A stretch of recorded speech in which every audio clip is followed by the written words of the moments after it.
નમસ્કાર વિદ્યાર્થી મિત્રો, આગળના ભાગમાં આપણે જોઈ ગયા ગ્રીનિચ રેખા, આંતરરાષ્ટ્રીય દિનાંતર રેખા, બરાબર છે, જીપીએસ, કે જેના દ્વારા આપણે કોઈ પણ સ્થળ છે એ જોઈ શકીએ છીએ.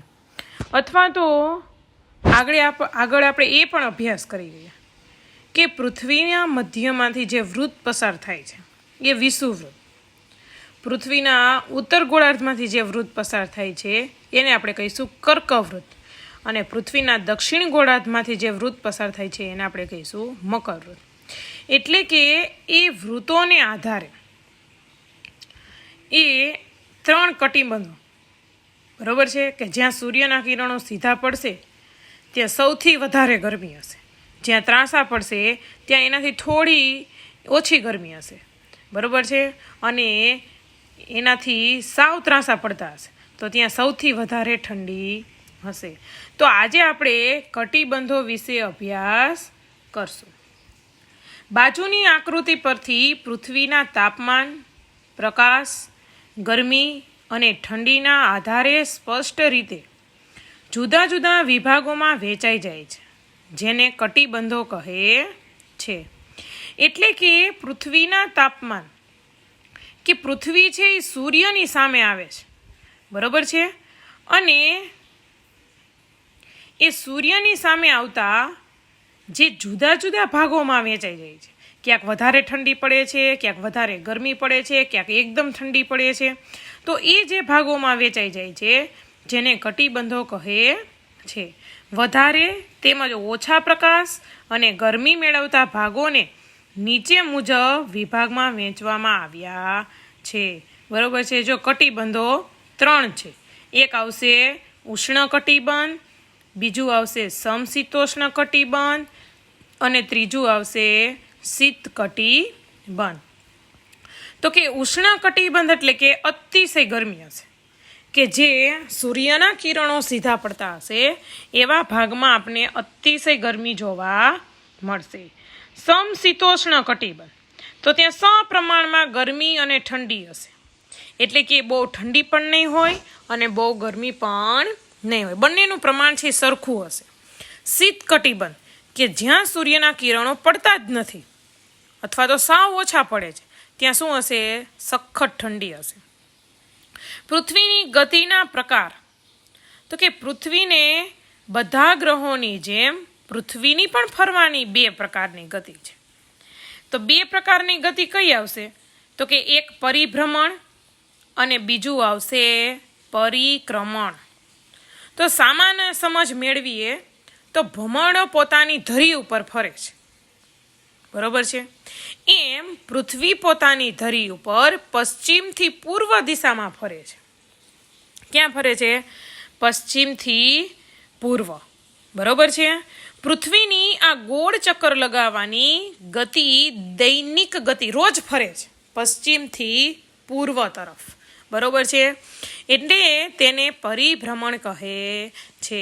અને સામાન્ય ભાષામાં આપણે એમ કહીએ કે પૃથ્વી પોતાની ધરી ઉપર, બરોબર, જે એક ચક્કર લગાવે છે એને આપણે કહીશું પરિભ્રમણ. પૃથ્વી વિષુવવૃત્ત પર કલાકના 1670 કિલોમીટરની ઝડપે એક ચક્ર પૂરું કરે છે, એટલે કે એ એક ચક્ર પૂર્ણ કરતા એને 24 કલાક થાય છે, બરોબર છે. એક ચક્ર પૂરું કરતા કેટલો સમય લાગશે? 24 કલાક. પૃથ્વીનો નારંગી જેવો ગોળ આકાર બનાવવામાં આ ગતિએ મહત્વનો ભાગ ભજવ્યો છે, કારણ કે પોતાની ધરી ઉપર કેવી ગતિમાં ફરે છે? ગોળાકાર. ત્યાર પછી આવશે પરિક્રમણ. પૃથ્વી પોતાની ધરી ઉપર તો ફરે જ છે, બરોબર છે, પરંતુ એ ધરી ઉપર ફરતા ફરતા એ સૂર્યની આસપાસ પણ પરિક્રમા કરે છે.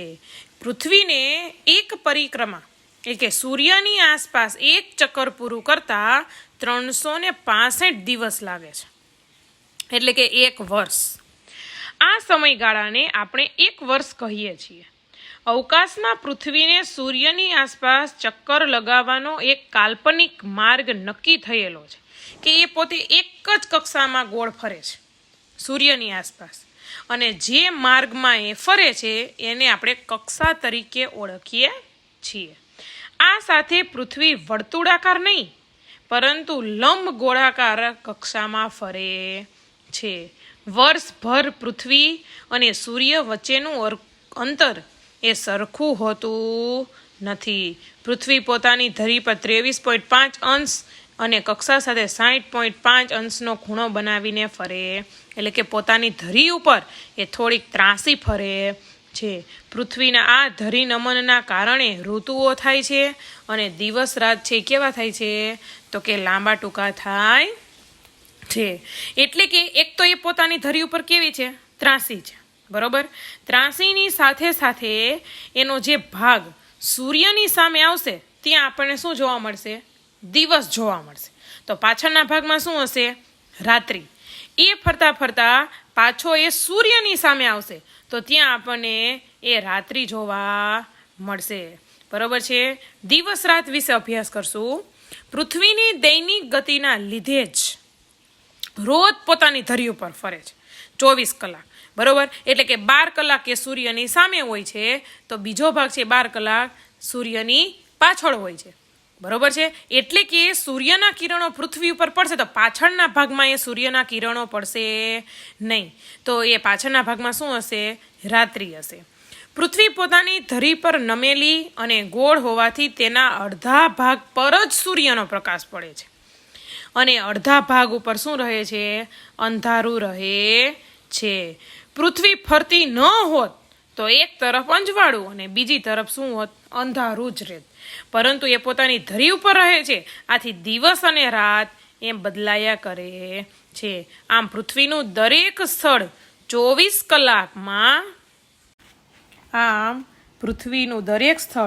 કલાકમાં અંજવાળામાંથી અંધારામાં અને અંધારામાંથી પાછું અંજવાળામાં આવે છે. અને તેનાથી પૃથ્વીના દરેક સ્થળે સવાર, બપોર અને સાંજ થાય છે.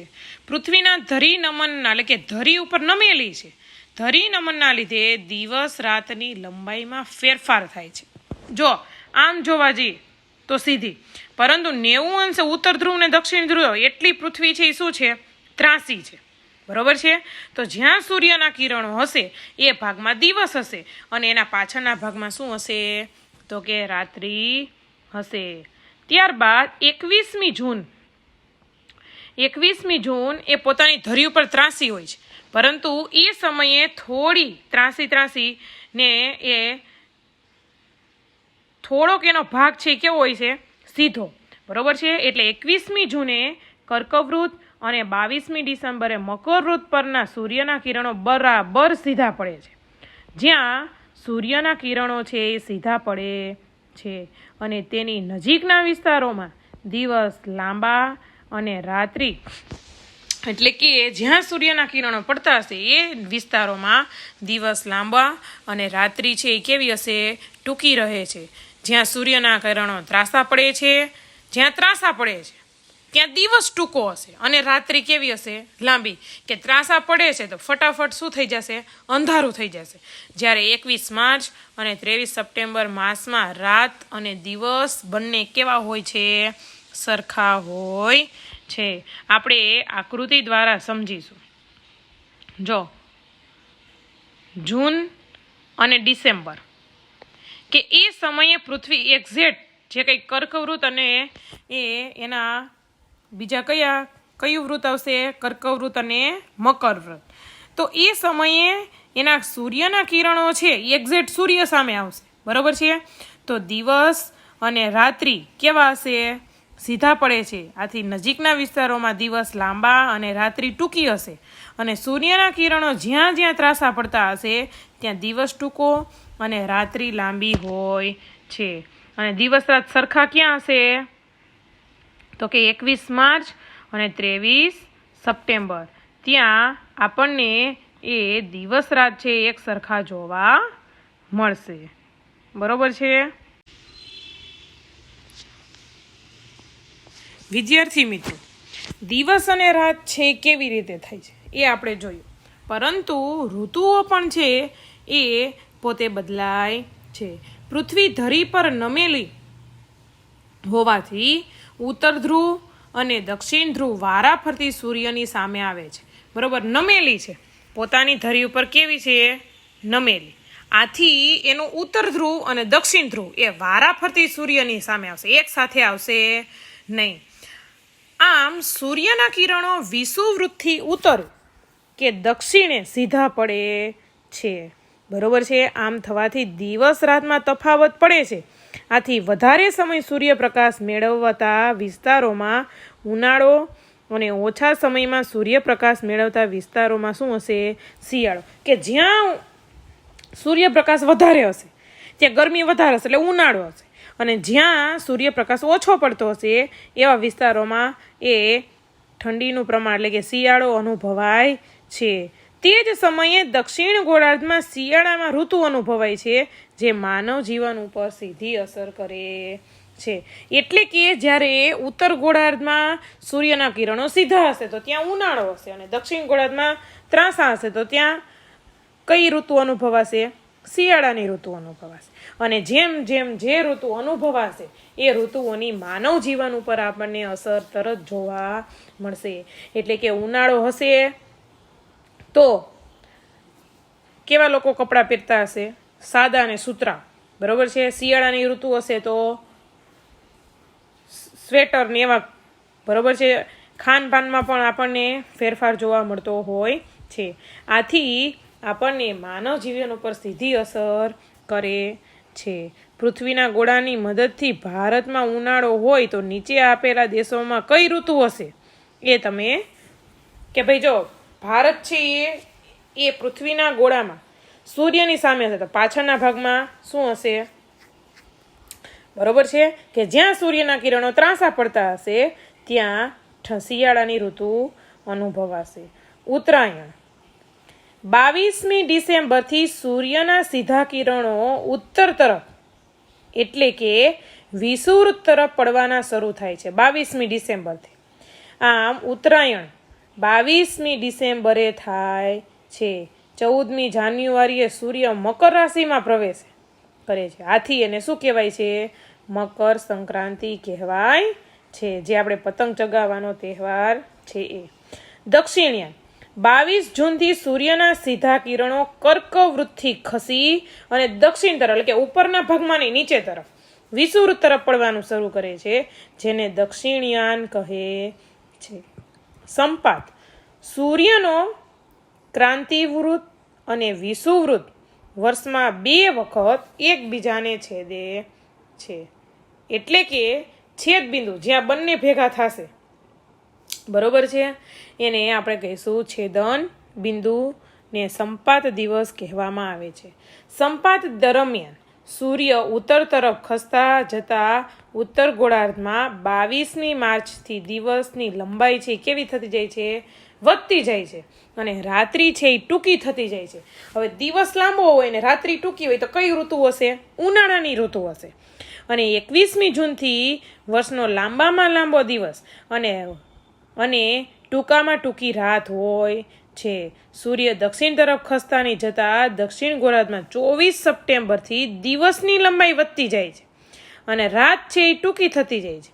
તો ત્યાં પણ કઈ ઋતુ હશે? જો દિવસ લાંબો હોય, બરોબર છે, તો ઉનાળાની ઋતુ હોય, અને જો રાત્રિ ટૂંકી હોય અને રાત્રિ છે એ લાંબી હોય અને દિવસ ટૂંકો હોય તો શિયાળાની ઋતુ હશે. આમ 22 ડિસેમ્બર વર્ષનો લાંબામાં લાંબો દિવસ અને ટૂંકામાં ટૂંકી રાત હોય છે. વર્ષ દરમિયાન 21મી માર્ચ, બરોબર છે, એટલે કે 21મી માર્ચ અને 23મી સપ્ટેમ્બર એ સૂર્યના કિરણો વિષુવવૃત્ત પર કેવા હોય છે? સીધા પડતા હોય છે, અને રાત અને દિવસ બંને કેવા હોય છે? સરખા. આથી તેને વિષુવ દિન તરીકે ઓળખાય છે. હવે આવશે લીપ વર્ષ. એટલે કે પૃથ્વી એક વર્ષ છે ને 365 દિવસમાં પૂરું કરે, બરાબર, અને 6 કલાક એ પણ ચોથા ભાગના દિવસની ગણતરી.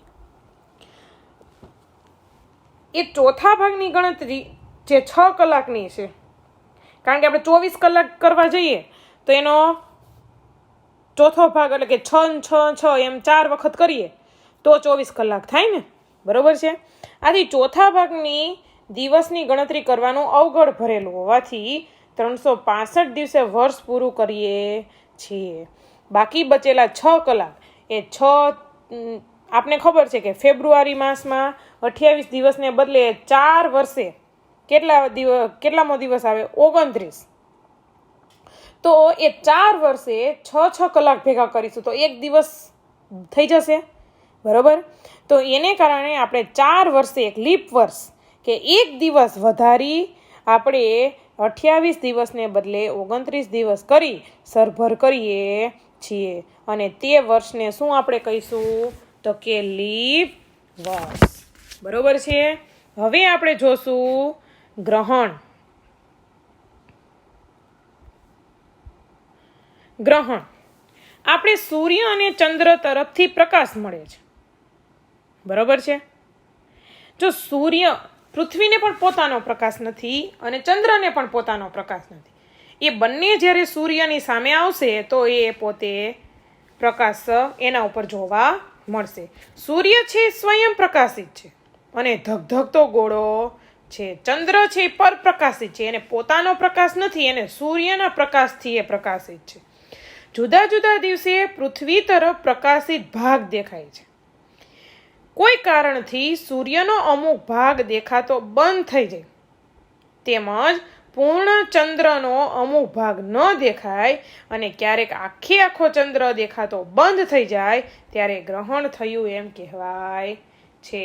ઘણી વખત આપણે જોઈએ છીએ કે સૂર્ય આથમે તો અમુક ભાગ છે એ આપણે અવકાશમાં ચંદ્રનો દેખાતો હોય છે, પરંતુ એ આખો ચંદ્ર દેખાતો બંધ થઈ જાય તો એનો મતલબ એમ કે ગ્રહણ થયું એમ કહેવાય. તો સૂર્યગ્રહણ અને ચંદ્રગ્રહણ બંને વિશે આપણે અભ્યાસ કરશું. ચંદ્ર પૃથ્વીની વધુ નજીક છે. ચંદ્ર પૃથ્વીની વધુ નજીક છે. તે પૃથ્વીની આસપાસ ફરે છે. જેમ જો પૃથ્વી છે એ પોતાની ધરી ઉપર ફરે છે, બરોબર છે, અને પોતાની ધરીની સાથે સાથે એ સૂર્યની આસપાસ પણ ફરે છે. એવી રીતે ચંદ્ર છે એ પૃથ્વીનો ઉપગ્રહ છે, એટલે ચંદ્ર પણ પૃથ્વીની આસપાસ ફરે છે. ક્યારેક તે ફરતી વખતે સૂર્ય અને પૃથ્વીની વચ્ચે આવી જાય છે. કારણ કે જો સૂર્ય છે એ સૂર્યની સામે પૃથ્વી છે એ ફરે છે, પણ ચંદ્ર છે એ પણ પૃથ્વીની આસપાસ ફરે.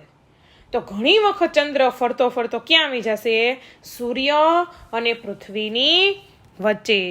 આ ઘટનાને અને ચંદ્રના અંતરાયણથી સૂર્ય દેખાતો આપણને બંધ થઈ જાય છે. કારણ કે એ જો આપણે પૃથ્વી ઉપરથી જોશું તો આપણે ચંદ્ર દેખાશે, પરંતુ પૃથ્વી અને સૂર્ય વચ્ચે ચંદ્ર આવશે તો ચંદ્રને કારણે આપણને સૂર્ય દેખાશે નહીં અને આપણે આ ઘટનાને સૂર્યગ્રહણ કહીએ છીએ. ચંદ્ર સૂર્ય કરતાં નાનો હોવાથી તે સૂર્યને સંપૂર્ણ ઢાંકી શકતો નથી.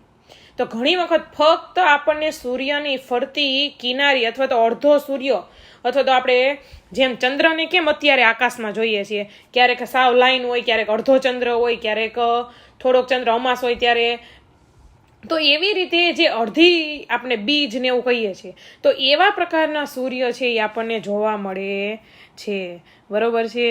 આમ દુનિયામાં સૂર્યગ્રહણ એક સાથે જોઈ શકાતું નથી. સૂર્યગ્રહણ અમાસે થાય છે, પરંતુ દર અમાસે આ ઘટના બનતી નથી.